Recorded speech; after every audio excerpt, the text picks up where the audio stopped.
We live, baby. Hey, y'all. How you doing? This old school gospel song has been on my heart and spirit for the past few days. My Soul is Anchored by Douglas Miller. Hey, Patrice. Let's see. Hey, Stitch and Glitz. Let me see.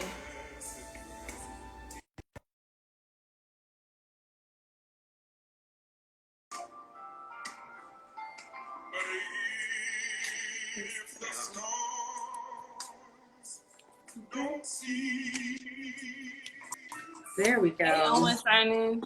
Hey, Patrice. How are you? I'm good. How are I'm you? doing well. Thank you. Thank you for having me on. Of course, girl. You know, I'm excited about this. I am too. Okay. Can you hear me okay? I can. Okay.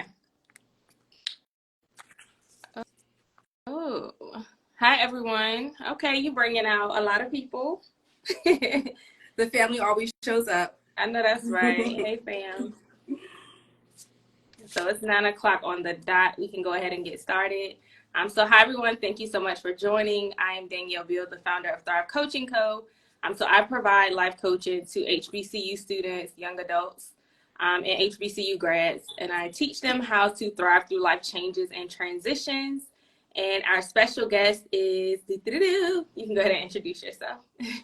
Good evening. My name is Patrice Owens. I'm a licensed professional counselor. Where I work right now, I actually hold two jobs, my full-time and my absolute joy for the past 5 years of my life. I work for a Western Tidewater Community Services Board. I am a clinician with the first episode psychosis program. And so what that is we work with young individuals who have recently experienced their first episode of psychosis. We are a wraparound team. I love my team. It's a great job. I love that position. My second position is I work part-time in outpatient counseling. So I'm seeing mostly adults, every now and then a couple of teenagers here and there, but my expertise is adults dealing with depression, anxiety, post-traumatic stress disorder, life changes, things of that area. Okay, so welcome. I'm so excited that you are here, and thank you so much for agreeing to join us and share, your knowledge and expertise. All right, and so would you like to shout out your business? Yeah, so my business is still in this infancy stage. Carry On Counseling Company. I developed about 2 years ago. In the near future, I hope to bring educational resources, resources for coping techniques, because mental illness is very near and dear to my heart, a very obviously important topic, which is why we're here this evening. However, I do have an Instagram page at Carry On Counseling LLC. Please come visit every day. I post mental health, just kind of encouraging, uplifting resources, education. So come on by and see me there. Okay, so shout out to Carry On Counseling. And I know you said you're in the infancy stages, but congratulations for even starting your own business. That's a huge step. So Thank you. I congratulations. appreciate that. You're welcome. All right, so we can go ahead and jump right in. Sometimes Instagram, I've noticed whenever I go live, sometimes it may cut off at the hour mark, sometimes it may not. So it's like, you never know. So I do just try to go ahead and get started. And so, of course, tonight the live is about Black and depressed. And so addressing mental health stigmas in the Black community. And so I do want to say, if you see me looking down, I'm looking down at my notes. So I'm not ignoring you or anything like that. I just want to let you know I'm glancing to read over some of the questions, okay? All right. So what inspired you to become a licensed professional counselor? I think I'm just like most other therapists out there when it comes to, we see the need that people need help. We feel that we are gifted with the ability to extend that help to others. Nowadays, in this part of my career, I like to actually expand that question and just kind of respond to, why am I still a mental health counselor, right? Because we get into this field, we want to help people, and we do that, but burnout is real. I know you know. So, I feel that I'm able to connect with people while not becoming them, while not, kind of engulfing into what they're going through, right? So I'm able to kind of connect without enmeshing with them. And so that's kind of what kind of keeps me going. But I think if there's a need for something and you have the capability to provide that need, I think that it is our responsibility to do that. So it's a passion of mine. It's not a job. It's a passion to help people in this capacity. Okay. And so I love how you said you love to help people without engulfing yourself in it. So that's inspiring. And I love your question too. Why are you still? Okay. So, and so what exactly? Okay. So why is mental health awareness important to you? Oh my goodness. Where do we start, right? I'm going to keep Right. it concise. It is important, number one, because of the reason why we're here, right? Stigma in the Black community. So if we are not aware as a community, but not just a community, but everybody, right? Because obviously there's not just Black mental health professionals. Right. There's professionals across the board of demographics. So if we do not kind of come together and talk about and educate people on what mental health and illness is, people just don't know. And it becomes ignored and it becomes a state that's kind of pushed down. And then there continues to be this divide amongst people who are able to access healthcare and things like that. So, the more you know, basically, right. It's very, very important that, as many people as possible understand what mental illness really is. That's good. And so I love how you highlighted, the different demographics as well. And I just know one thing with me, I'm very passionate specifically with the Black community. Just because, the things that I've observed in my family and those that I've worked closely with, and all of the stigmas that I see present, and also as serving as a minister, and I'm seeing also the mental health stigmas as it relates to being in the Black church, and so but yeah, I'm passionate about mental health as well, as a whole, but specifically to the Black community, because I do want to help our community. And so something I've noticed is that many people, what's the word? And so sometimes people associate mental health and mental illness as the same thing. So they put the two words together. And so everyone has mental health, right? And so, but everyone may not have a mental illness. And so can you let us know the difference between mental health and mental illnesses? So mental health, you're able to, function daily, able to function more days than not without some type of intervention, some type of assistance in those areas. You're feeling good, you're functioning, you're thriving. Mental illness, you are experiencing persistent, intense, long-term issues, symptoms that are causing almost daily disruptions in your functioning. There's going to be disruptions in your relationships, issues with work, with school. So that there's going to be this clear divide between I'm able to function, and I may have some days that are bad or not so good, but I'm still able to work through them without extra support intervention. And so that leads me into the next question. And so everyone, as you mentioned, may experience a sad day from time to time, but everyone may not actually be depressed. That's the actual diagnosis. And so what exactly is, clinical depression or major depressive disorder? One of the major elements that's going to divide or differentiate clinical depression from sadness is going to be that duration, right? So in order to have a diagnosis of clinical depression of some sort, there's going to have to be a persistent presence of these symptoms for at least a month, right? For major depressive disorder. So those have to be more days than not you are experiencing these symptoms. These symptoms are going to include a range of loss of appetite, sleep disturbance, loss of interest in activities that you normally engage in, isolation, crying spells, thoughts of self-harm, actual self-harm, suicidal ideations, the list goes on. So that the biggest kind of divide is going to be the length of time, the persistence, how much are these symptoms interfering negatively with your daily functioning. And so a diagnosis requires at least 30 days of persistent symptoms. For major depressive disorder. Disorder. Okay. And so what exactly is suicidal ideation? Suicidal ideation is going to be thoughts of death, You might have started suicidal ideation with a plan. Maybe you have thought out how you're going to commit the acts. Maybe you have already purchased the items to do so. You have thought about, um, giving away items to people. You are writing letters to people. You're thinking about what it would be like if you're not here, wishing that you will not wake up. All of those sort of things are kind of included in suicidal ideation. Okay. And so you started listing some symptoms of depression. I know you mentioned like the loss of interest Mm-hmm. and different things like that. Have you noticed any symptoms of depression that may not be as discussed as some of the others? Mm-hmm. So, I don't want to jump too far ahead in the questions, but definitely. So, I think with this question, it's really important because a lot of people are walking around not knowing that they do fit the criteria for clinical depression, right? Because a lot of times it can be so subtle, it can kind of sneak up if we're not careful.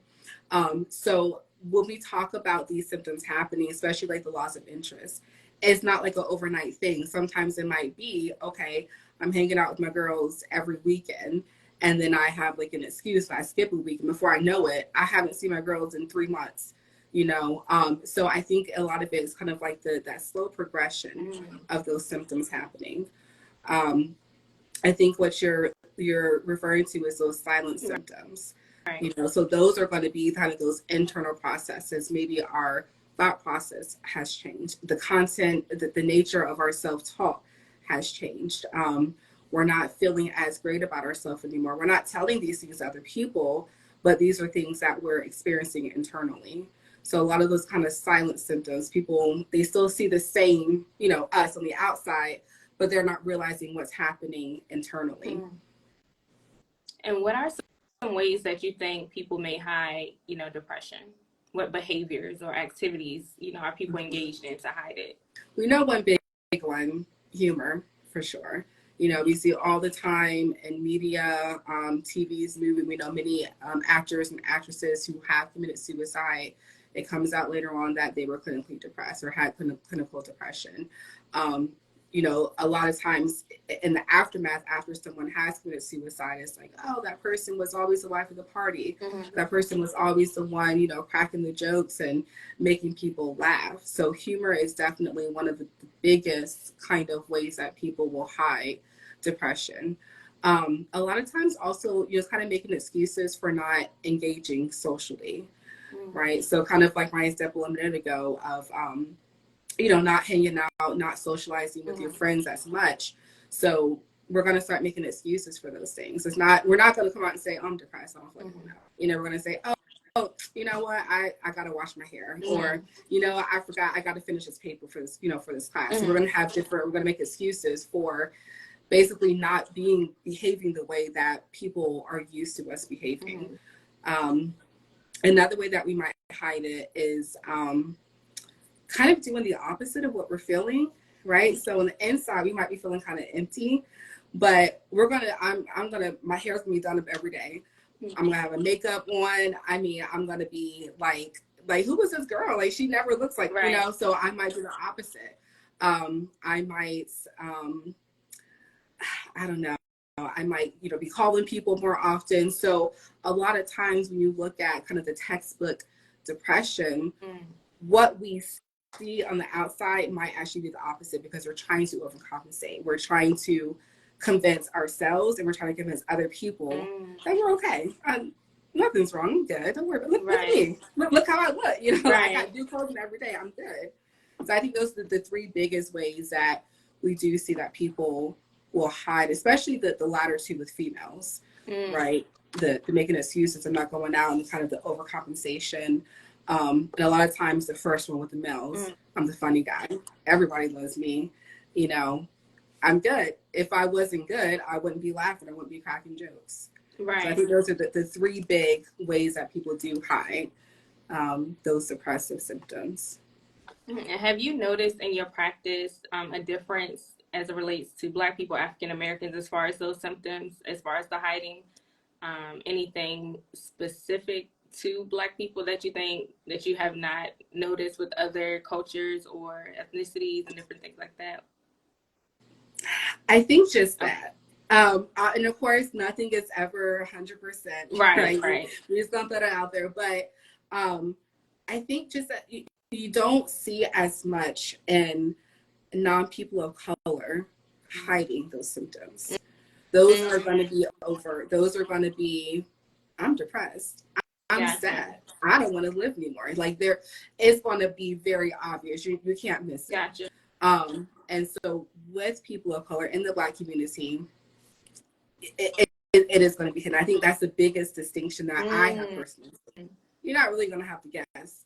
You know, gotcha. With us, you're gonna have to dig. You don't have to look. Start from point. Tell me everything. Right. Tell me about your daily routine. You gotta dig. So I think that would be the biggest distinction that I have that I'm seeing. Wow, that is major. So I never thought about that, and I've never experienced that. But that's wow. So, so you actually have to dig. And so something I have noticed as well, sometimes with Black women specifically. So I've read a couple of books, and so it talked about how it shows up in Black women. And so it said it may, show up as overspending, overeating. And, those are things in our community that are pretty much normalized. So you're shopping, which goes with the makeup. Like you said, you're always looking good, right? So just learning how to mask it with spending. Also with the person that may over exercise. So I can't think of the actual term for it, but they exercise all the time. Is a way. And so I had a friend who died by suicide, and he was the clown, as you mentioned. So always joking around, but he always was in the gym as well. So that was his go-to. Just always in the gym, and he never seemed to have a bad day. And so, back then it didn't register to me that he was struggling, but those were some ways that he hid it. So those are some things that I've noticed as well. Absolutely. And so what is a stigma? A stigma is a faulty way of looking at a situation, a person, a group of people. So when we look at stigma, when it comes to mental illness, mental health, even depression, we're looking at it from the wrong lens, right? We're putting these false kind of definitions on what it is. If I can lead into your next question, because I know the next just kind of piggyback off the definition of stigma. When we look within the Black community, right, you kind of provide some examples. The person is touched, right? Yeah. Something wrong with that person. That person, she need to go get the devil out of her. Right. Something on the outside, it might be, he's weak. Right. Why is he crying? Be a man, men don't cry, all those sort of things, right? And so that is a very faulty way of thinking about not just mental health, but humanity, being a human, that human experience at its root. So we're looking at mental health from a very faulty lens, a very dangerous lens, I should say. And so also, because this made me think about how you said in other communities and non-people of color, you've noticed they just say like, I'm depressed. And so that aspect of in the Black community, seeing it as a weakness, how can we move forward or try to dismantle that stigma in the Black community as far as seeing mental health as a weakness? Right. Well, I think one way, just what we're doing right here, what's to say each one teach one. So whether we had 100 people on here with us or one other person on here with us, that one person can go and tell two other people something that was insightful that they picked up tonight. Those two people can tell 5 people. I'm not a math person, but was to exponentially expand the knowledge and the awareness of mental health in the Black community. So these kind of conversations are very important. Starting young, really, and not even so much in the schools.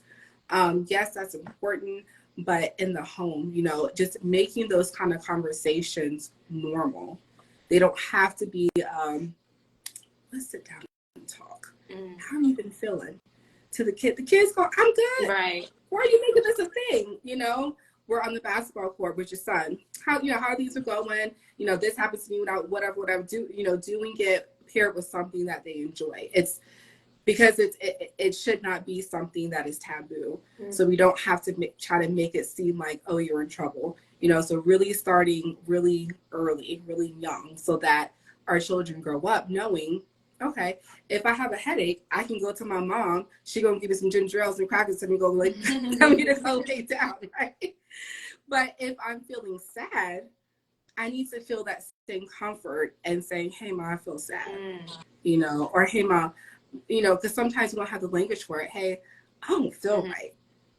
Something doesn't feel good to me. So, really opening up to the children really, really early and just normalizing it. Mental health is no different from physical and medical health. There's no difference at all. And, luckily now with technology and, research, we're able to actually see the differences in the brain when there is depression. So that gives it a little different spin on it. I'm sorry, I think I went out a little off tangent. Oh, no, you're fine. No, you're fine.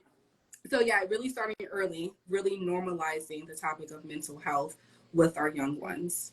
I think also within the Black community, I think about, this is not the greatest example, so obviously what we're talking about, I think about like the McDonald's commercials, right? What did the McDonald's commercials look like in the 90s and 2000s? They got the Black guys, they're beatboxing on the porch, they got the boom box, and that's sold to Black people. Why? Because it's something that connected with Black people. So when we're advertising and talking about mental health, make it kind of a fad type of thing. Make it something that's going to be appealing to our community. If our young people see a commercial on TV and it's these two Caucasian boys sitting there talking about mental health, our young Black boys aren't going to really pay attention to that. So we have to kind of appeal to our community. So I think one of the biggest things, normalizing mental health and starting early so our children grow up knowing it's a normal thing. I can talk about it. It's not taboo. There's nothing wrong with it. Right. So I love that. Great feedback. So normalizing at a young age. And so I'm just thinking about, when I was younger, the conversation. So like you said, it's becoming talked about more now. And so I do love that. And so have you noticed that sometimes on social media, people may use mental health terminology incorrectly? Yes. Yes. And going back to your question about why is mental health awareness important in the beginning? That's exactly what this is, because terms get thrown around incorrectly, and that could be really dangerous. The first thing, I know we're talking about depression, but the first thing that comes to my mind is OCD, obsessive compulsive disorder. If a person likes their glasses lined up a certain way, I'm so OCD. Right. Girl, no, you're not. You just like where your glasses look lined up like this, right? So, I do see a lot of terminology just kind of thrown out there where it does not fit clinical diagnosis. And so that is very, very dangerous, because you might have young people out there, right, misdiagnosing themselves. And that could be a slippery slope. They're misdiagnosing themselves. They're looking at these are some ways that I can help myself. They start self-medicating, what I'm saying? So they're treating a problem that's not even there. So yeah, I do see that a lot. Like, a lot of terms, a lot of actual clinical diagnoses are used very incorrectly. And so so pretty much a way to fix that is to continue the mental health awareness that you mentioned, and also just, creating that awareness through education about the terminology. So that's good. Okay. Yeah, absolutely. Absolutely. And then, if I think that we do have a responsibility also to, and I know Facebook police, Instagram police, we correct somebody, right? We're not correcting grammar, but, if we see something, maybe it's like on a friend's post or, family member's post, we see something that is being used incorrectly, we can call them out, maybe not on the post, but like, hey, actually, I saw this, whatever. So So I think that is also responsibility to just kind of educate, point out where we can. Okay. And so I was thinking about something that I keep losing my train of thought about it. And so I've been trying to find it because it's kind of off the questions, but it's something that you said. So I'll go back to it. Hopefully it comes back to me. So it's coming back now. So as it relates to depression, so a person may not always experience sadness. What are some other feelings that may lead to a person being depressed? For example, like maybe like guilt or shame or remorse or, the loss of a loved one. Financial insecurity, and so I think sometimes people don't talk enough about those other factors that may lead to depression. So can you talk about that a little bit? Yeah, so exactly what you said, that shame, that guilt, hopelessness, right? So you think about even like financial burdens, financial, being scared, basically. You might feel hopeless that I'm never going to get to where I need to be. I'm never going to, a family in poverty. I'm never going to be able to provide for my family. Feelings of emptiness, feelings of loneliness. You can be in a family of 30 people all around you all the time, and still feel lonely if you are experiencing depression. So yeah, a lot of people will describe just feeling empty. Another really important word that I try to educate my clients on is apathy. And so apathy is the lack of feeling, right? So that emptiness. And people will say all the time, like, I don't feel bad. I don't, you don't feel apathy, right? So that is a very important word. And one of those things also where I mentioned a little bit ago that people are walking around with depression and they don't know, experiencing like that lack of feeling is can be a symptom of depression. So yeah, lots of feelings of emptiness, that void, feelings of feeling burden. Some people might wake up, daily and just like, oh, this again. I gotta do this again. So lots of feelings of like just kind of being drugged down, tiredness, fatigue, all of those types of feelings are, again, some of those, like you mentioned, like that guilt, that shame, some of those hidden ones that people might not see on the outside. And how does depression affect daily living activities? Because I don't think people talk enough about that either. So B. Simone, I'm not sure if you're familiar with B. Simone, but I know one time on her podcast she mentioned how sometimes she doesn't always take showers. So I don't know if she was depressed or that's just her choice not to take showers. So it's a lot of people in the comments, judging her, calling her dirty and things like that. But, in my mind, I was like, what if she's silently struggling? Because depression or mental, certain things can impact your daily living, which you highlighted in the beginning. And so what are some of those daily living activities that can change if a person is depressed?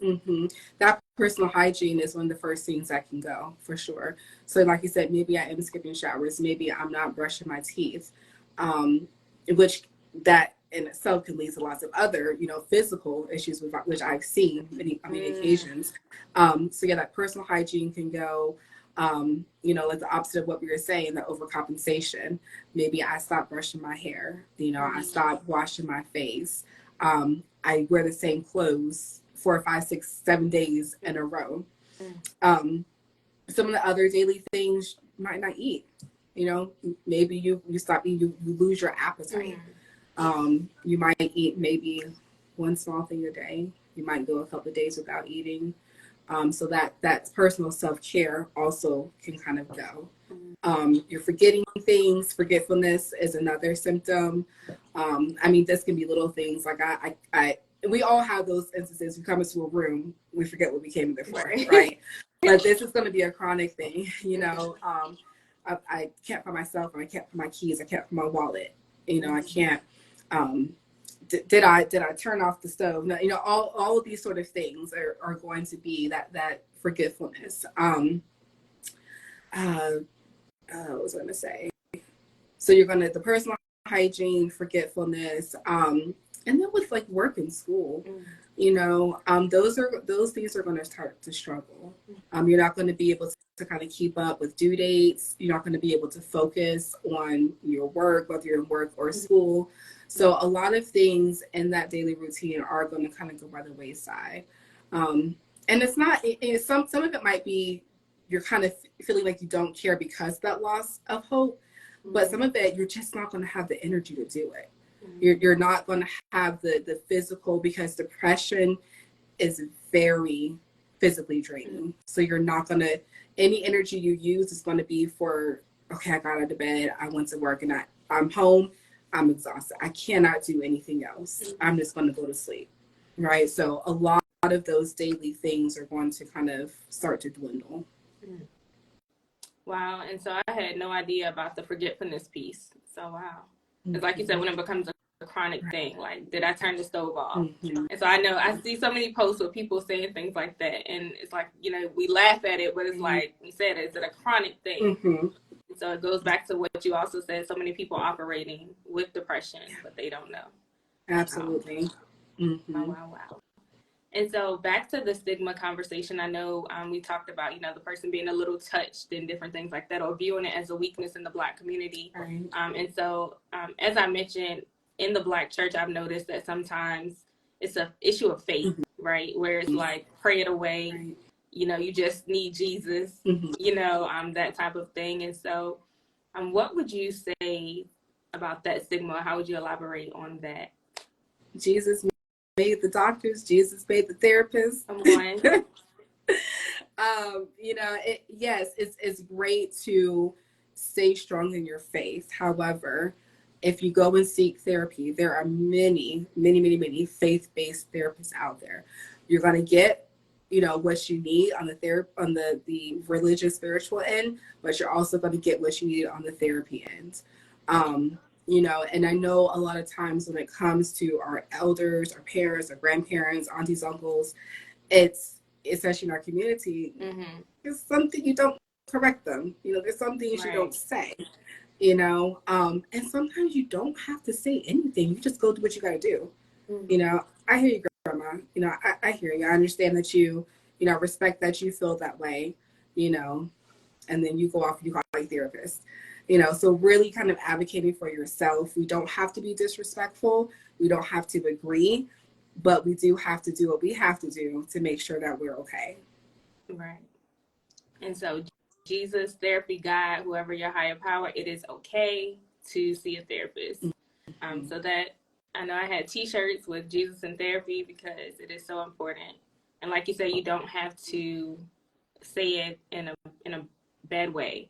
You can be intentional with the wording. So yeah, that's something I have to work on personally, because I just immediately, I hear certain things like pray it away or however it is, just believe, and it just irritates me so bad. So that's something that I am working on. And so as it relates to mental health treatment in the Black community, as far as those mental health disparities, what would you say about a lack of cultural competence in healthcare as it relates to the mental health treatment? And I think a lot of this goes back to the ways that it presents differently in the Black community and outside of the Black community. So, a person of color might go to their doctor. I'm going to use an example. Let's say postpartum, right? You can't have the conversation of depression without talking about postpartum depression. So, I'm 3 months postpartum. I go to my checkup. I get that sheet. I get that form of, are you sleeping okay? Are you safe in your home? This and that. I'm going to put, yes, I'm fine. Everything is okay. I'm going to put 10 on every single rating as a Black female, right? This is just one of the things that can happen. Why am I going to do that? If I put 0, 1, whatever, a person a young lady who might live in poverty, who might, live in a situation where maybe they're a single parent. They have to take care of their children no matter what, because their children cannot go into the system.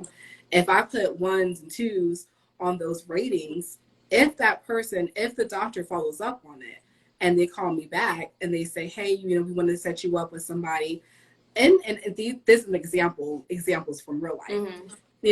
they're in their mind, they're going to think like, if I do that, they're going to call CPS. They're going to come to my house. They're going to see my house is a mess. They're going to see that, my kid's hair is not done.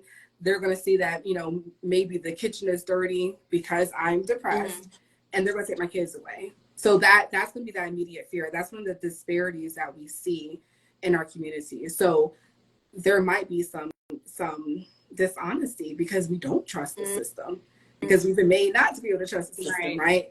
But if I go to the doctor, I'm not really concerned about that. I go to the doctor, and I say, yeah, I've just been irritable. I've just been, I haven't really wanted my kids to touch me. I just, doctor, okay, well, you just had a baby, so the hormones are everything's going to settle. You'll be fine, basically. Now my counterpart goes to the hospital, goes to the doctor for their 3 months postpartum checkup, and they're going to say, I'm feeling so sad. I feel like I can't. Oh, okay. Let me write you a script. Let me get you a referral, So it goes back to those differences and how it presents, how we present differently with our symptoms. I think another big thing too, when it comes to the competency, not so much the competency outside of our culture, but within, going back to, do I even know what I'm experiencing? So how educated, how aware am I of what I'm experiencing, and that this is not normal, that I don't have to be feeling this way. I just had a baby, but should I really be like in the bed 3 days in a row? And, so, just being aware ourselves of what to say when I need that help. One other example that I would give was the cultural competency. Oftentimes in my line of work, I will receive an assessment of a person of color, Black person coming in, and an assessment is a very subjective type of document. They're going to write down what they see with their eyes. Their eyes may not be culturally diverse. So they're going to paint this picture from what they see that may be very inaccurate of what the Black individual actually presents. So I get the individual and I'm reading the assessment and I'm looking at the person, I'm talking to the person, I'm like, is this the right, because I'm not seeing what you see. So we have, when you're in graduate school, we have that one little semester of cultural competency. You remember the class, right? We had that one little semester of cultural competence, one little class. And it's, okay, yeah, you do a little, a little project, you do a group project, and you move on to the next class. That is one of the most important courses when you're getting your degree, one of the most, and it's very, very overlooked. So it's, it's there because it has to be there, but it's, cultural competency is so important, but it's not where it should be. It's not where it needs to be. And I love how you highlighted on, just the education within, as far as within the Black community. Because I do think about a time, I know you highlighted that you were at Western Tidewater Community Services. And so at the time, one time when I didn't have insurance, I was a patient there. And so I did use the free, the mental health services. That was my first time actually seeing a therapist myself, was through them. And so the interesting thing is when I actually went for a health appointment, I had a panic attack in the appointment. It had been like 7 years before I had a physical, and I was just freaking out thinking, what if something's wrong? Right. All of that. And the physician assistant at the time, when they put the blood pressure cuff on and I was shaking, she immediately saw my blood pressure. And the first thing was, you need high blood pressure medicine. And I'm like, what? And it was another nurse that came in, and she was also a psychotherapist. And so she noticed, and she was Caucasian. She noticed, like how I was reacting, my behaviors. And so I did a tapping exercise with her. And so, we started talking, and she was like, okay, you're really overwhelmed. You're in graduate school. You have a lot going on. Sounds like you have potentially anxiety. And so we talked through it, and from there, that's when I actually started, seeing a therapist. And so it's interesting because had it not been for her, right? And had I listened to the physician assistant, her immediate thought, I'm Black, high blood pressure medicine, Right. and some Yeah. and so I just wonder sometimes how much are people in the Black community misdiagnosed, as it relates to the physical health. It's like, oh, blood pressure. What if it's something else that's taking place? That's emotionally impacting the physical health element.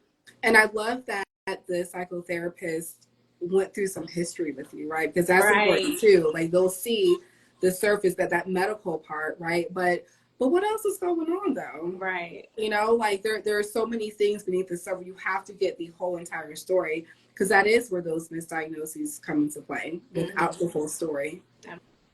Absolutely. And so I have a couple of questions. So what do you think are the top 3 stressors of Black women? And so if you're watching this live, please just drop your opinions in the chat. So it's no right or wrong, but just seeing what you think the 3 top stressors of Black women are. The first thing that comes in my head is institutional disparities. We think about the unfair pay. We think about the treatment of Black women in the workplace. As Black women, we have to advocate. This is not a statistic, so don't quote me, but we have to advocate so much more for ourselves than any other race, any other gender. The workplace is not created for us. And so we have to advocate so much more, which of course is going to bring additional stress. We are, we're caring for our children. We are making sure that our home is functioning. We are, really trying to live up to, I won't say the status quo, but we are trying to make sure that we're able to function in society, because to a certain extent, you have to kind of fit in order to get done what you need to get done. So, and just walking around being a Black woman is stressful in itself. It's stressful in itself. And so, look, I agree with everything you said. And actually, you said what I wrote down, but just in different ways. But it's the exact same thing. So I agree wholeheartedly. And so even some things I've experienced, like the microaggressions sometimes in the workplace, as you mentioned, it's just, it can be exhausting. Yeah, it's unreal. Right. And so what do you think are the top 3 stressors for Black youth?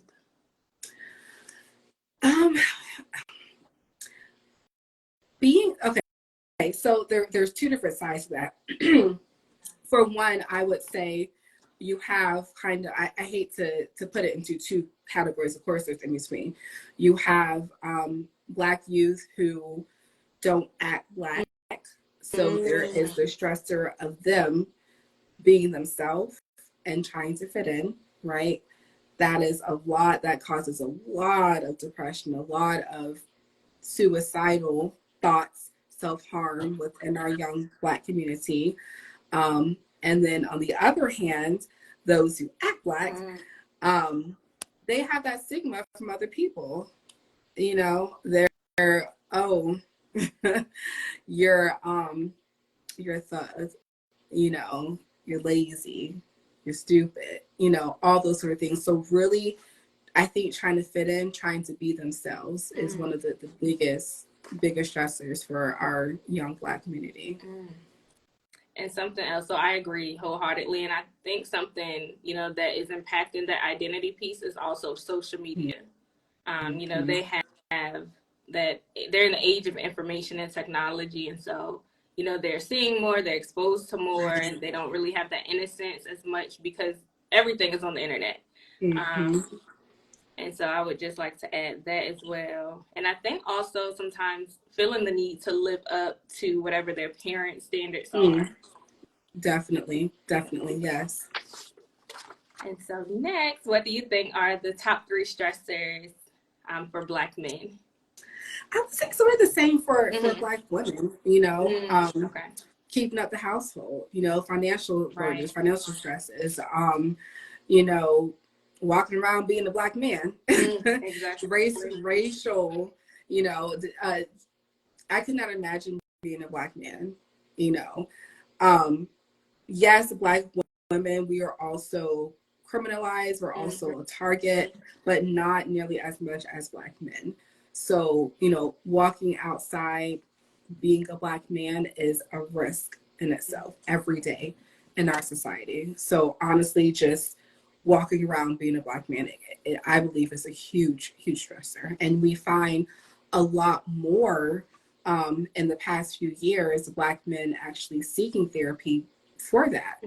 There is vicarious trauma, right? We have seen all of these cases that are televised, all of these cases of Black men being killed for no reason.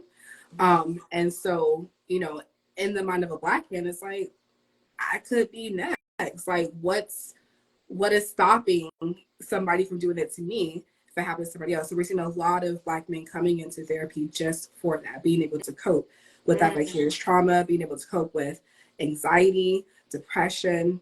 I can't even go outside without being afraid. Wow. So just being a Black man in America. And so I agree with everything you said as well. And so what are some healthy ways that, we can cope with stress? So we definitely want to make sure that we are setting boundaries. That's always my number one thing, right? We're setting boundaries with other people. We're setting emotional boundaries, right? We're saying, I don't appreciate when you talk to me like this, right? We're setting physical boundaries. I don't appreciate when you get this close to me. We're setting boundaries with our time. I cannot commit to you right now because I have this going on, or just no, I don't want to do it. No. Right. So, no is a complete sentence. Also boundaries with ourselves, right? So you mentioned like the overspending, things like that, setting boundaries with ourselves. I enjoy working. I have to be very careful that I maintain a healthy work-life balance. I have to be sure that I'm keeping things in their proper containers. So definitely those boundaries, number one. Number two goes back to that self-awareness. It's really, really important that we know ourselves. We know the way that we think. We know the way that we behave. We know the way that we feel. We need to know our baseline so that when things start getting a little like in the wrong direction, we're able to catch it early. And so journaling is a great tool. I know a lot of people aren't a big fan of journaling because where my find this and that, but there are ways. Actually, on my Instagram page, I have a list of safe journaling techniques. But journaling, we have to get those emotions out.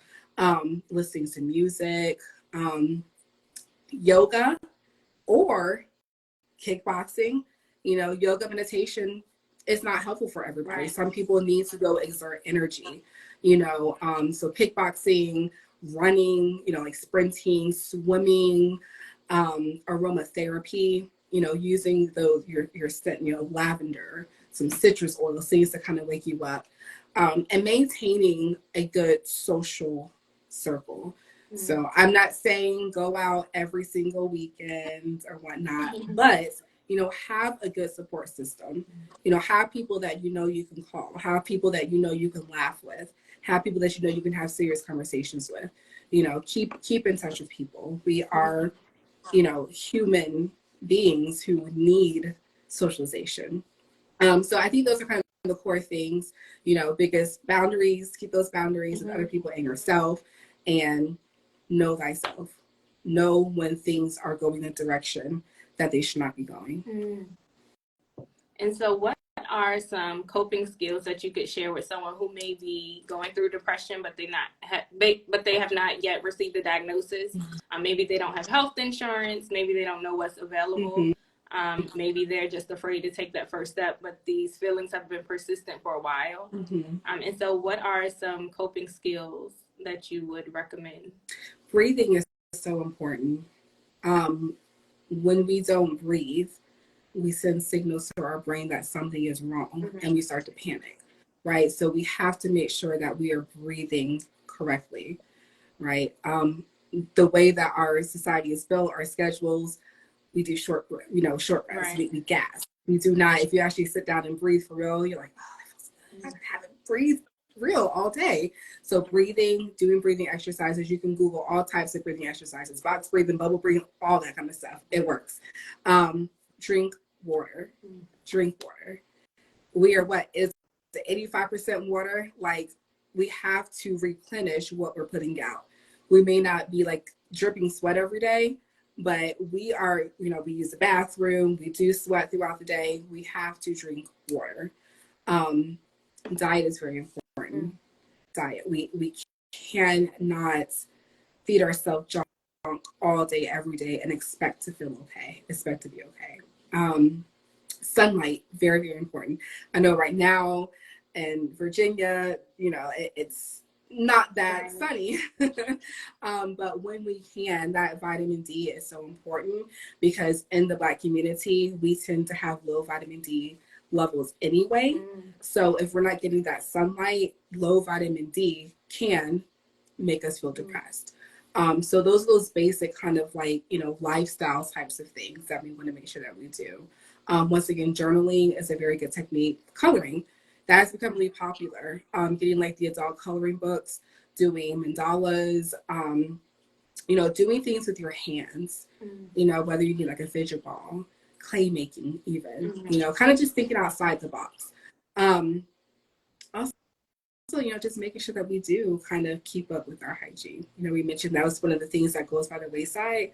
So giving yourself a bubble bath, going to get a massage, acupuncture even. All those sort of things are going to help us to kind of, hold us over until we can get the help, or we may do those things and like, oh, I'm good. I would also say I'm not a doctor, so I don't tell my clients to do this, but I put the education out that a lot of us are constipated, right? A lot of us are constipated and we don't even realize it.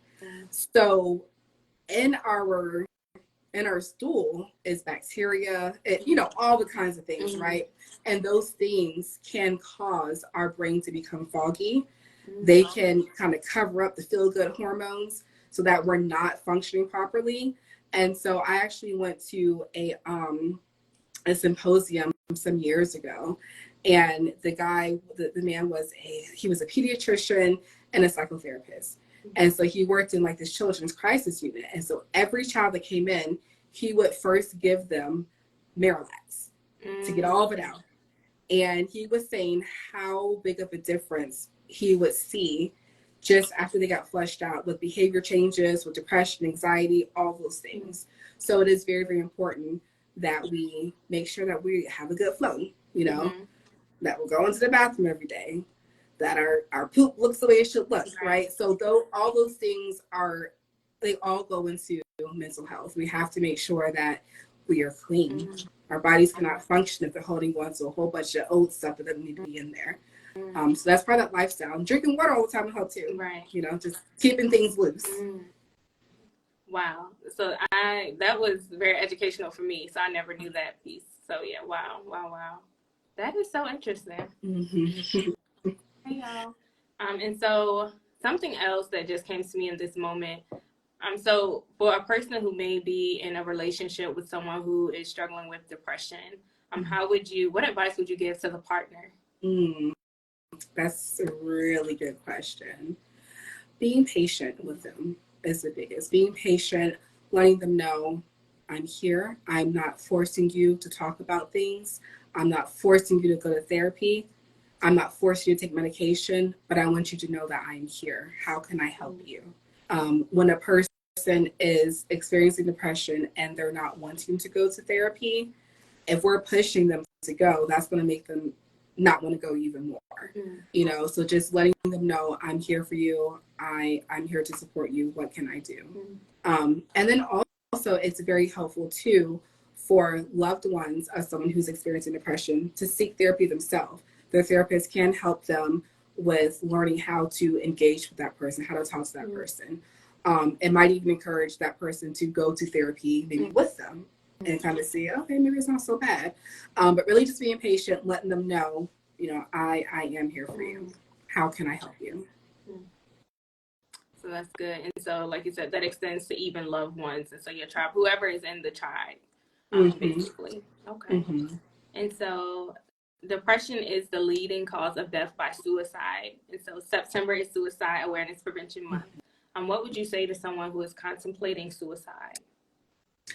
One big thing that we see often, like you said, we're in the age of information, social media, is people will post things like, I'm going to end it. I'm, this is the day. If you are feeling suicidal, my biggest recommendation is reach out to one specific person, right? We put these things on social media. People see them. I'm praying for you. Oh, and if we need anything, 9 times out of 10, nothing is going to come of it, right? But a possible suicide. Right. So have that person, if you are struggling with suicide, with suicidal thoughts, make yourself a little crisis plan. You know, what are some warning signs that I might be kind of, going a little too far down this slope?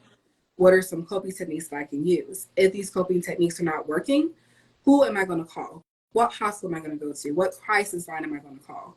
And then communicate that with that person. If you, I think there's a, what's what I'm looking for, misconception that a person who is suicidal does not want to live. That is a very big misconception. A lot of people do want to live, which is why they're still living, right? But sometimes it gets that tough. So, for those people who do want to live, who do want to get better, have that person that you trust, that cares about you. Let them know, hey, you're on my crisis plan. If I call you, something's up. Here's going to be the plan. So have that specific person that you contact. If you put on Facebook, fine, that's fine. But have that one specific person that you're going to contact. Have that hospital you're going to go to. Have that police station. Well, have that right. Have that person that you are going to go to and contact to let them know this is happening. I need help. So I love that. So have a crisis plan. And so also what you said, it made me think about a quote from, I believe it's the American Psychological Foundation.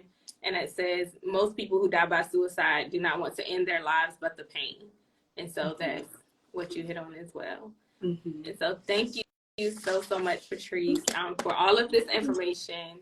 I do believe, I'm grateful that we were able to partner, to provide that mental health awareness. And so is there anything else that you would like to share? For anyone dealing with mental illness, you are not alone. It is, it's such a chronic thing in our nation, in our world, in our community. If you don't feel comfortable with individual therapy, try group therapy. There are online forums, you can do it in person. There's so many options out there now, but just keep in mind you're not alone. This is not something that you have to go through alone, not something that you should go through alone. Also, that self-awareness piece is huge. Self-awareness. Spend time by yourself. Know who you are. Know your patterns, know your behaviors, your thoughts, so that if they kind of go somewhere they shouldn't go, you can kind of jump on that early and get help that you need.